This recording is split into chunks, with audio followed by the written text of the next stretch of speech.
आप सभी को मेरा नमस्कार। प्रतिभाओं के कारवां में आप सभी दर्शकों का स्वागत है। और आज हमारे बीच में जाने माने मेकअप दादा प्रदीप जी प्रतिभाओं के कारवां में उपस्थित हैं, जिन्होंने बहुत सारी फिल्मों में, एल्बम में, वेब सीरीज में मेकअप करके और दर्शकों का मन लुभाने वाली बात जो होती है, क्योंकि आदमी कैसा भी हो उसको मेकअप से संवारा जा सकता है। तो आज हमारे बड़े सौभाग्य की बात है और दर्शकों को भी मेकअप के बारे में कुछ जानकारियाँ मिलेंगी। तो प्रदीप जी, आपका प्रतिभाओं के कारवां में हमारा स्वागत करते हैं और आज हमारे बीच में आप उपस्थित हैं। आपने अपना समय दिया, इसके लिए आपको बहुत बहुत धन्यवाद। और हम ये कहना चाहेंगे, कहते हैं कि जब मिलते हैं कुछ बातें होती हैं तो उस बातों में कोई ना कोई राज छुपा होता है। वो राज जानने की शुरुआत हम कर रहे हैं। तो प्रदीप जी, हमें आपसे कहना चाहेंगे कि आपने ये मेकअप करने का जो सिलसिला है कब से शुरू किया है? सबसे पहले मैं दर्शकों को नमस्कार करता हूं और सबसे पहले धन्यवाद मैं संतोष जी आपको देना चाहता हूं कि आपने मुझे इस प्रतिभा में अपने मूल्यांकन समय मुझे भी दिया। जी। अपनी बातों रखने का समय मुझे दिया कि मैं भी अपनी बातें रख सकूं। तो मैं इस लाइन में करीब 2015 में 25 दिसंबर को मैंने इस लाइन में एंट्री किया था पहली बार। अभी हमारे गुरुजी थे शशिकांत जी। जी, वो भी मेकअप दादा थे। तो उन्हीं के माध्यम से हुआ था। तो मैंने पहली बार जो फिल्म किया था 25 दिसंबर को, वो निरंकारी मनोसृजना, वो भी सौभाग्य फिल्म प्रोडक्शन से थी। उसमें वीरेंद्र मिश्रा जी प्रोड्यूसर थे। अच्छा। मतलब शुरुआत आपकी जो है वो बस्ती से ही हुई है? बस्ती के टीम से हुई है और अभी तक बस्ती के टीम से जुड़े हैं। जी, बहुत यही मेरा घर परिवार भी है, परिवार की तरह यहाँ पे रहते भी हैं। तो वहाँ से जो शुरुआत हुई उसमें राधेश्याम जी कैमरामैन थे अपने, साथ अहमद शाह से डायरेक्टर थे और वीरेंद्र मिश्रा जी के माध्यम से सब कुछ था। तो हम फर्स्ट बार मेरा मतलब गए थे काम करने, इच्छा तो पहले से ही थी। उस समय मैं ग्रेजुएट भी कर रहा था। अच्छा। करीब 2015 में मैं सेकंड ईयर में था, तब इस लाइन में जो है एंट्री किया है। तो ये जो आपने इस लाइन में एंट्री किया है, तो ये मेकअप करने की इच्छा मतलब आपको कैसे, मतलब क्या आप जो जुड़े थे तो पहले मेकअप ही करने जुड़े थे कि और भी कुछ मनोकामना थी? नहीं, पहले तो मैं एक्टिंग के लिए उतरा था। कि मुझे अच्छा। एक्टिंग का शौक था बचपन से ही। हाँ। तो मैंने उसको पूरा करने के लिए गया, पर देखा सिचुएशन कि अभी इसमें स्ट्रगल, बहुत मेहनत करनी पड़ती है, स्ट्रगल बहुत तो ज़्यादा आपने है। टेक्निकल लाइन में घुस गए? तो मैंने टेक्निकल लाइन में घुसा जी। टेक्निकल लाइन में जाएंगे, फिर वहाँ से मुझे जो है परिचय सब लोग हो जाएगा, फिर मुझे काम भी मिलेगा, तो फिर मैं एक्टिंग लाइन का अपना कारोबार कर सकता हूँ। फिर मैंने वहाँ से धीरे धीरे एक्टिंग करते करते फिर करीब 2017 में फिर एक फिल्म बन रही थी, मिश्रा जी की ही फिल्म। उसमें से 7 सर डायरेक्टर थे, राधेश्याम जी ही कैमरामैन थे उसमें। वो महिमा लहरा देवी की फिल्म, महिमा लहरा देवी जी, जो आज रिलीज है और उसमें सब्सिडी भी गवर्नमेंट की तरफ से मिली है। जी। बधाई हो, क्योंकि आज गवर्नमेंट भी हमें सपोर्ट करती है, खाली हम सही तरीके से उस काम को करें। तो प्रदीप जी, ये जो सिलसिला आपका मेकअप हुआ कि, तो अंदाज़ा आप बता सकते हैं कि कितनी फिल्मों में आपने मतलब मेकअप का काम किया है? मैंने कम से कम 30-35 फिल्में कर चुके हूँ। जब से मैंने शुरुआत किया है तब से 30-35 फिल्म किया है। गाना एल्बम तो कितना किया उसका तो पता नहीं। और मैंने जो है मेकअप का पहले तो एक्टिंग के लिए था, एक्टिंग के बारे सोचता था। फिर जब मुझे लगा कि एक्टिंग के लिए भी मुझे पहले टेक्निकल डिपार्टमेंट जाऊंगा, फिर वहाँ से नॉलेज होगा, फिर एक्टिंग करेंगे।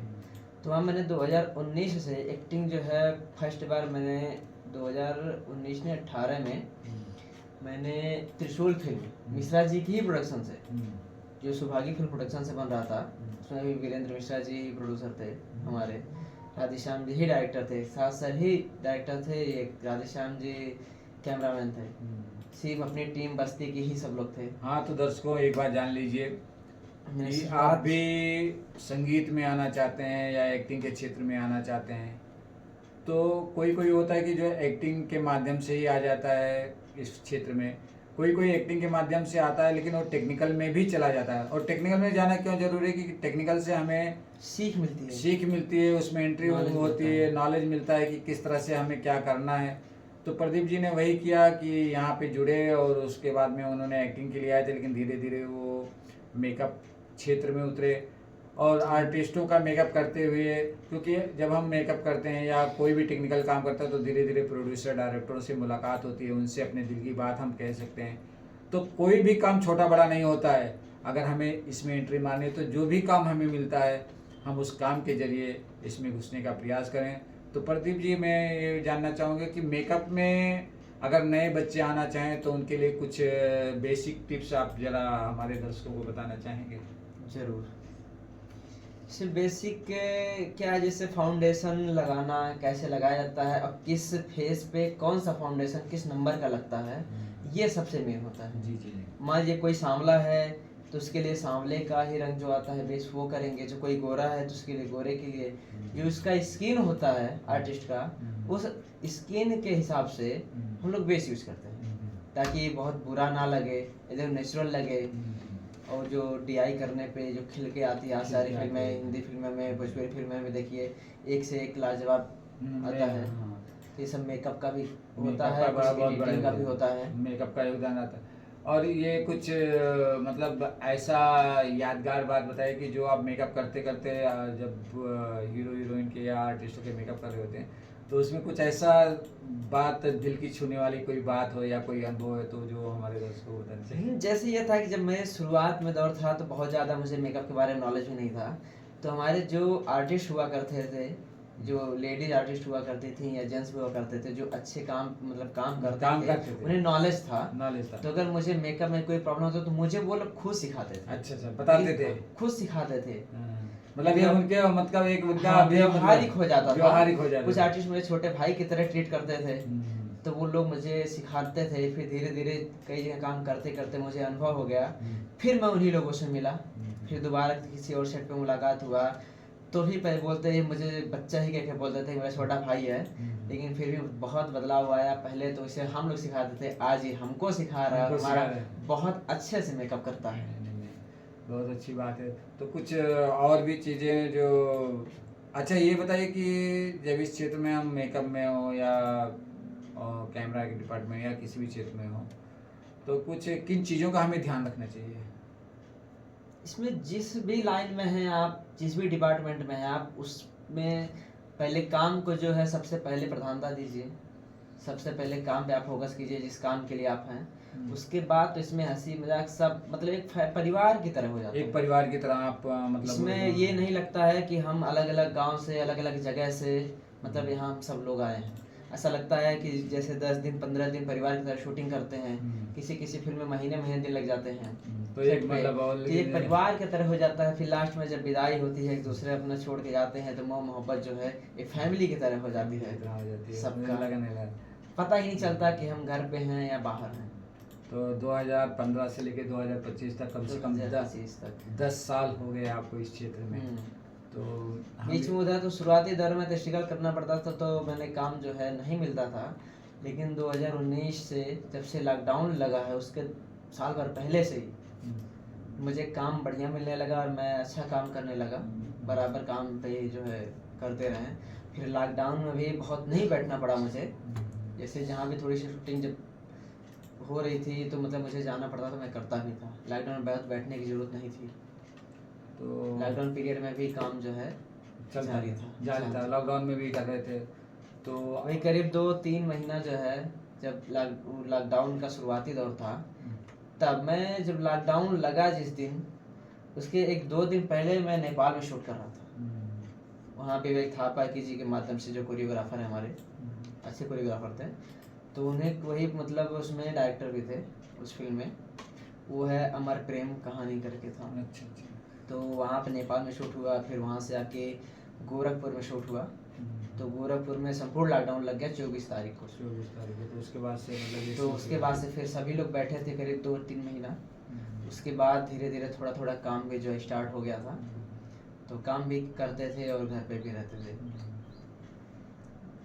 तो दर्शकों से यही कहना चाहूँगा कि प्रदीप जी ने तो बहुत सारी बातें बताई हैं। इस प्रदीप जी संघर्ष करते समय मतलब बहुत सारे दिल की बातें भी होती थी, लेकिन आपसे यही कहना चाहूँगा कि जब भी कोई कार्य होता है तो उसमें हर एक का योगदान बराबर होता है, चाहे वो किसी भी रूप में हमारे साथ जुड़े हों, तो हमने उनका आदर सत्कार करना चाहिए। लेकिन कभी कभी ये होता है कि जो बड़े बड़े लोगों के साथ जुड़े हैं उनका आदर होता है, लेकिन जो छोटे लोग आते हैं उनको आरे तुरे करके बुलाया जाता है। तो इन चीज़ों से भी हमें दूर रहना है, क्योंकि ये देखा है इसलिए मैंने आपके सामने रखा है।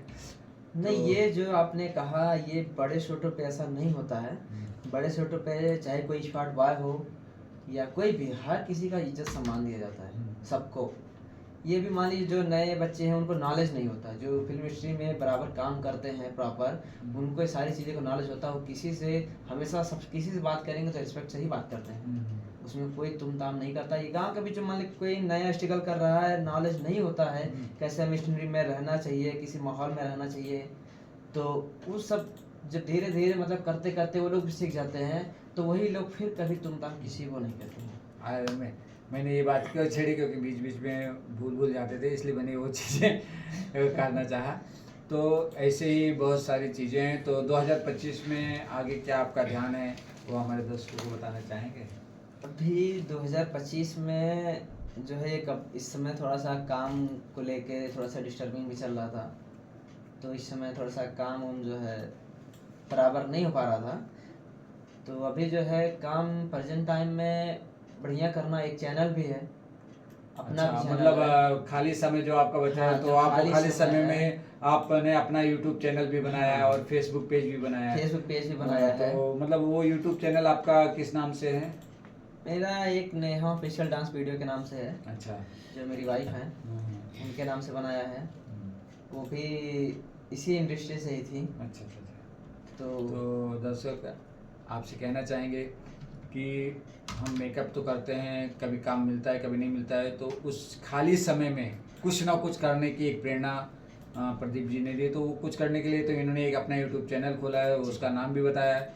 तो आप उस यूट्यूब चैनल को सब्सक्राइब कीजिएगा और इनकी भावनाओं को उस चैनल के माध्यम से वो आपके पास रखते हैं, जो भी छोटे मोटे कंटेंट हैं वो भी बनाते हैं। और दास भी विनती करना चाहेगा कि मेरा भी संतोष ब्लॉग्स बस्ती इस चैनल पे ये प्रतिमाओं का कारवां शुरू है और आपका उसमें स्वागत है। और प्रदीप जी आप भी आए, आपने अमूल्य समय दिया, इसके लिए मैं आपका बहुत बहुत धन्यवाद करता हूँ। और दर्शकों को यही करता हूँ कि आपके अंदर भी कोई भी प्रतिभा है तो आप मेरे साथ जुड़िए, मेरे साथ आइए। मैं आपकी प्रतिभा को अपने चैनल के माध्यम से लोगों तक पहुँचाने का प्रयास करूँगा। तो इन्हीं बातों के साथ मैं आपसे विदा लेता हूँ। नमस्कार।